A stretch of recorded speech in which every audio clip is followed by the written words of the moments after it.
Let's talk about eggs. If you've been on social media at all since the election, you've seen either A, someone complaining about the price of eggs, or B, someone making fun of someone complaining about the price of eggs.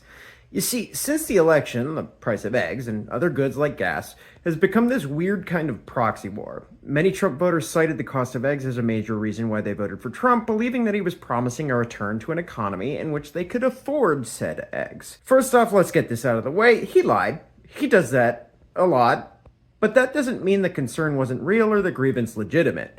Exit polls after the election showed that the top two reasons why people voted the way they did were either A, democracy, or B, the economy. I want to focus on that second one. I'm inferring that, broadly speaking, when people say their number one issue is the economy, they don't mean they're watching the Dow Jones and are just a little bit unhappy with their returns.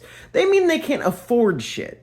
That's the same thing that people mean when they complain about the cost of eggs. They can't afford shit. They don't mean they're going to the store, loading up their cart, averting their eyes as they approach the eggs, then physically melting as they see the price and leaving the store cursing Biden's name. They mean they can't afford everything. Eggs is a stand-in for that. And here's my problem. That is a legitimate grievance. One that we on the left and in progressive spaces have been talking about for a long time. In fact, it's practically the only thing we talk about. When we talk about a living wage, for example, that translates to the money to be able to afford shit like eggs. So why are we shitting on people who voted for Trump because they felt he offered the only answer? Yeah, he lied. We know that. That's nothing new. But what the fuck was on offer for them otherwise? This should be the easiest win for the left ever. You can't afford shit, neither can we. Let's work together. Instead, we let Trump lie and sweep up those votes, and now, instead of sweeping up those people that Trump lied to and betrayed, we're spending all of our time and energy yelling at them and making fun of them. We can so easily win those people over and build our block if we just acknowledge what they're talking about. It's too late now for infighting. We do not have the time or capacity to be wasting our days complaining about Trump voters.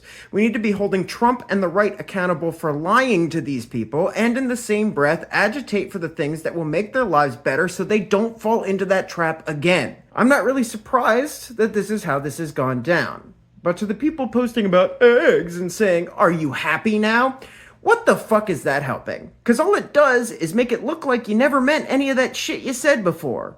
If you are really truly advocating for a living wage and a better quality of life, that necessarily includes these people who voted this way because of the cost of things like eggs. We cannot afford this grandstanding bullshit.